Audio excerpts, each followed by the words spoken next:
Hello everyone welcome back to my YouTube channel. तो आपण मानक समस्त को मिस्टर आउट यूट्यूब चैनल को स्वागत। तो +3 फर्स्ट ईयर फर्स्ट सेमिस्टर रे ठीक अच्छे +3 फर्स्ट ईयर फर्स्ट सेमिस्टर रे तुम मानकर जो रही वर्णशुद्धि वर्णशुद्धि तुम मानकर एसी पेपर रही ना एसी पेपर जोटा रही तो से वर्णशुद्धि मुझे अलरेडी पूर्व तुम आलोचना करी केमती तार निराकरण केमती तार कारण निराकरण सब होता है। तो से तुम गोटे जाइए बनानगत अशुद्धि कही केमी तुम मानकर बनानगत अशुद्धि रोचे यहाँ +3 फर्स्ट ईयर पिला ठीक अच्छे फर्स्ट ईयर पिला फर्स्ट सेमिस्टर ही रही एईसी पेपर जोटा कि कंपलसरी सबू सब्जेक्ट पिला आर्ट्स हो कॉमर्स हो बा साइंस पिला हूँ समस्त यहाँ कंपलसरी एईसी पेपरटा। तो से तुम मानकर वर्णर शुद्धि तार कारण कौन बनानगत अशुद्धि कहीं हो तार निराकरण केमती कौन हम तापर पूर्व क्लास रे मु कही। तो आज जाना तार सादृश्य जनित अशुद्धि कौन सादृश्य जनित अशुद्धि पिला माने कौन ना केतेक शब्दर सादृश्यगत संपर्क रही थाए जहाँ फल वाक्य व्यवहार समय यह अशुद्ध प्रतीत होता है। कौन होता है ना किसी शब्द गुड़ी अच्छे से शब्द गुड़िकर सादृश्यगत संपर्क रही है। सादृश्यगत संपर्क कौन देख ये अशुद्धि अर्ण रही अर्ण आम एमती लिखुचे देखिपे केमती लिखा जाऊँगी। तो ये शुद्ध अन्नटा केमती एमती आम अर्ण एमती लिखुचे तो गोटे गोटे जगार कौन ना एमती लिखि दौरान कि यहाँ जोटा कि आम पूर्ण कहूचे पूर्ण ये पूर्ण रही पूर्ण क्षेत्र ठीक अच्छे कि अर्ण हेले यही अन्नटा को बुझेब ठीक अच्छे माने सेम उच्चारण होची किंतु तार माने से शुद्ध अशुद्ध भितर देखिले से शुद्ध कि अशुद्ध हम से तुमको देखार अच्छे। देख संजय तो एमती लिखा एमती लिखा तो आमको जेकोसी गोटे कॉम्पिटिटिव एग्जाम रे भी क्वेश्चन पड़ जाऊँगी ना ये शुद्ध को लेकिन बहुत सारा शुद्ध उपर क्वेश्चन आसूँ कौटा सठिक जमी कुलु कुलु कुलु कुलटा आम केमती लिखुचे एमती सबुरे हर्षकार कि सबुरे दीर्घकार देदेव से सठिक सठिक नुह तो केमिति कुलु कुलटा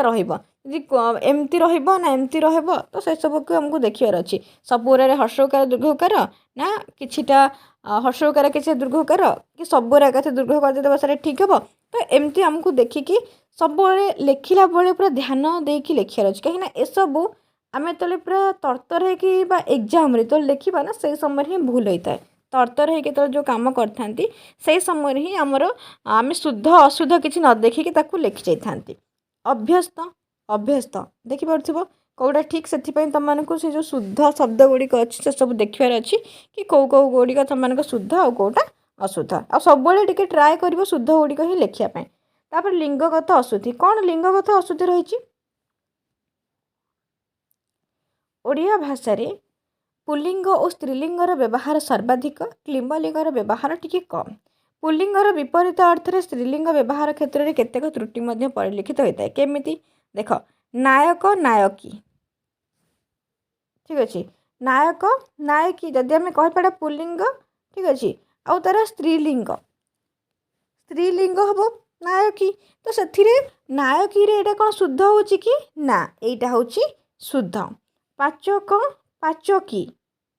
पाचकी तार ये जो पाचकी रोचे तार शुद्ध रूप कौन पाचिका जोटा कि पुल्लिंगटा जो स्त्रीलिंग हो ठीक अच्छे अनाथ अनाथिनी अनाथाना अनाथा तो एमती आमको बहुत किसी शब्द अच्छी ताकू देखिकी ही ताकू ठीक कर अच्छे आमको ही से सब ठीक कर अच्छे आम ये कौन लिखा जी विहंगी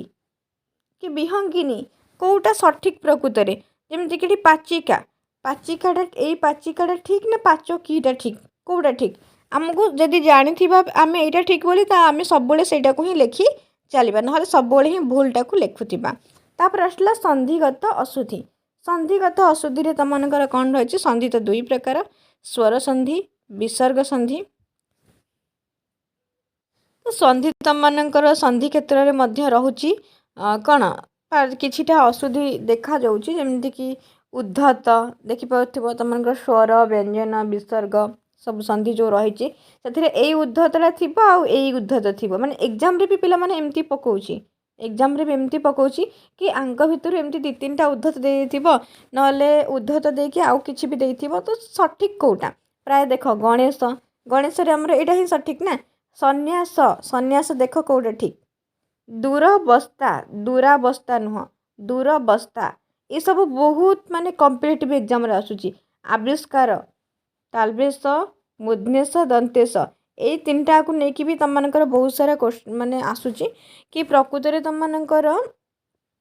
ए सरे किछिटा माने शब्द थिबो ए सरे थिबो एवं ए सरे थिबो किंतु सेटा भिन्न भिन्न हेइ थाए तो एथि प्रति हमको ध्यान देबा को पड़िबा और ध्यान देले ही ए सब अशुद्धि दूरीकरण हेबो एवं बनाना सब जहाँ रही से सब शुद्ध भाव में लेखा जीव सेटा आम उपर ही डिपेंड करे आमे जेते अशुद्धि लेखिबा जेते सेते ही आमर क्षति हम बट से जिनटा को आम जिते ठीक कर लिखा से आमर से भल हेब समास द्वारा एटा समासगत अशुद्धि रही समास द्वारा कौन अशुद्धि सृष्टि होम देखा समास द्वारा गठित पदरे अज्ञता और असावधानता वशतः अनेक त्रुटि रही है जहाँ को समासगत अशुद्धि कहुए पद निर्माण बेले सचेतन हेले एपरी अशुद्धि दूर होता है तो आम जो से जिनटा को लिखुचे से समय आम सचेतन भाव लिखा निहाती भाव में ये सब अशुद्धि किसी रही जमीक सक्षम तार हूँ क्षम समास द्वारा यदि आम देखा अज्ञानी अज्ञान दिव रात्रि जोटा को तार सठिकटा हूँ दिव रात्र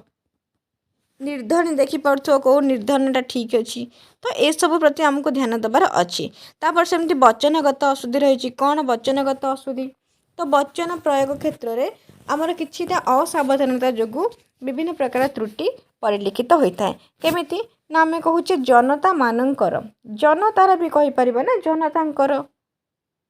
सबु लोक माने आम से सबु लोक कहीपर वचनगत किसी सबु गछ गुड़िक सबु गछ गुड़िक तो आम से कहले ना सबू कहले तो अलरेडी अल को बुझे गछ गुड़िक कहले अलरेडी अल को बुझे पुणी से सब लगी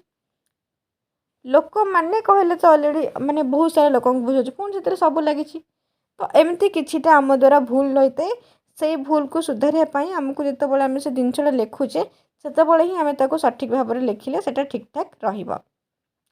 सेमिति तुमर समर्थबोधक अशुद्धि किसी रही जमीक अस्त्र शस्त्र निद्रा निद्रा ठीक अच्छे तुम जान वाहन एमती किसी रही माने समान अर्थ थिबा अनेक शब्द रही अस्त्र शस्त्र अस्त्र माने क्षेपण करा जाए शस्त्र होचे हाथ रे तैयारी युद्ध करा जाए वाहन जान अगण्य नगण्य अगण्य माने खूब अधिक नगण्य माने खूब कम निद्रा गाढ़ निद गोटे आ गोटे सामान्य निद्रा तो एमती किसी मध्य समान अर्थ रही अनेक शब्द गुड़िके रही तापर तुम मानक रही कौन संयोगात्मक स्वर संगति जनित अशुद्धि रही कौन संयोगात्मक शरीर पिला माने संयोगात्मक ठीक अच्छे आहरी बहुत सारा मुझे कहनी तो कौन रही तुम मानकर संयोगात्मक और स्वर संगति जनित अशुद्धि बहुत रही केतेक शब्द रे संयोगीकरण नूतन शब्द गठित होता है एपरी स्थल त्रुटि रही जाए कौन एमती सब रही तार एग्जाम्पल आपको बहुत भल भाव तुम मैंने लिखिपर क्या सबुथ तुमको एग्जाम देले ही माने एग्जाम्पल देले उदाहरण देले ही तुम बेटर जो कि आहरी क्वेश्चन तुम रही वर्णना त्रुटि यार निराकरण दिगरे नत विधि सत विधि साधारण अशुद्धि विचार कर एटा गोटे तुम इंपोर्टाट क्वेश्चन जब आम वर्णना शुद्धि को देखा तो ये थी तुम वर्णना शुद्धि उपर गोटे क्वेश्चन ये देखिए आहरी बहुत सारा जिनस रही तो तुम पीडीएफ टी तुम भाषा उपर तो अलरेडी पाई जाइथिबो समस्ते से ही नोट कर बहुत भल अच्छी ठीक अच्छे वर्णना शुद्धि कारण निराकरण बहुत भल भाव में लंग क्वेश्चन तुम लिखि पार बाकी ए तुम आउ कौ टॉपिक पिला माने तुम मान कमेंट उपर डिपेंड करे आउ कौ टॉपिक तुम मैंने चाहूच ठीक अच्छे एमती डिस्कसन करने लंग क्वेश्चन टी तुम मान आगे डिस्कसन करने कौ टॉपिक चाहूच एईसी पेपर कौ टॉपिक लंग क्वेश्चन डिस्कसन करने तुम चाहूच निहाती भाव में कमेंट माध्यम जनाओ मुझे टॉपिक तुम मान कमेंट उपर डिपेंड करे तुम मैंने कमेंट माध्यम जनइल कि मैम आमर ए टॉपिक से ओडियार ऑनर्स हो ठीक अच्छे बा तुमकर एएससी पेपर हो तमने जनइले कि ये टॉपिक रे हमर दरकार मु से टॉपिक रे लॉन्ग क्वेश्चन तुम मानक पे नहीं आसबे ठीक अच्छे जदि तुम मानक क्लास टी भल लगी निहती भाव में कमेंट कर निज सांग मान शेयर कर धन्यवाद पिला माने।